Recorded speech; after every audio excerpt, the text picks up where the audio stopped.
Jesus Christ की teachings अगर आपने अपने जीवन में अप्लाई कर दी ना तो आप बदल जाएंगे। लेकिन हाल में इटली में एक रिसर्च हुई है जिसने सबको चौंका दिया है।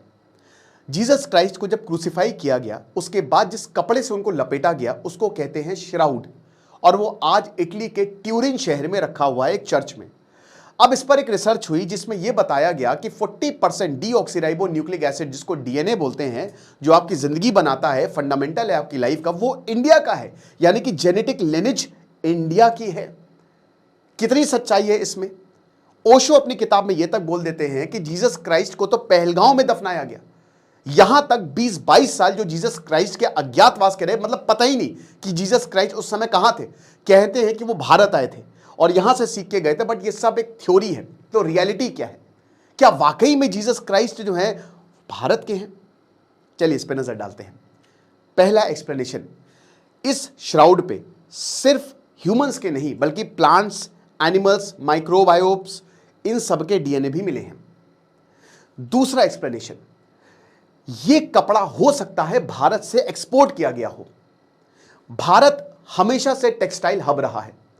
इंडस वैली सिविलाइजेशन, रिश्ते बेहतरीन रहे हैं, चाहे वो रोमन एम्पायर हो चाहे वो मेसोपोटामियन एम्पायर हो। तो हो सकता है ये जो पूरा कपड़ा है इसने लंबी जर्नी तय की।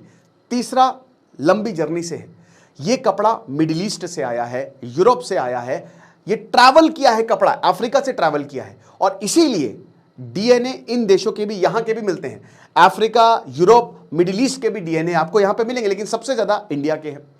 तो पॉसिबल हो सकता है कि ये कपड़ा इंडिया से मंगाया गया हो। उसके बाद देखिए, ये कपड़ा बहुत पुराना है, 14th सेंचुरी में सबसे पहले फ्रांस में दिखा था ये। तो अब क्या है कि ये जो कपड़ा है, ये जो श्राउड है ना, लंबे समय से प्रीस्ट आए हैं, लोग देखने आए हैं, टूरिस्ट आए हैं, तीर्थयात्री आए हैं, और इस कपड़े को छुआ भी गया है। तो हो सकता है कंटामिनेटेड हो गया हो। तो ये सिर्फ और सिर्फ एक कोइंसिडेंस है, ऐसा नहीं है, क्योंकि ये पेपर भी पीयर रिव्यूड नहीं है। बट इसको लेकर थ्योरीज बिल्कुल बनाई जाएंगी, और इस पर तो काफी ज्यादा मूवीज भी बन चुकी हैं। द थिंग इज कि हमको ये नहीं देखना है कि जीसस क्राइस्ट कहां के थे, हमको ये देखना है कि जो जीसस क्राइस्ट की टीचिंग्स है, अगर हमने उनको फॉलो कर लिया तो बहुत अच्छी बात है। Thank you so much.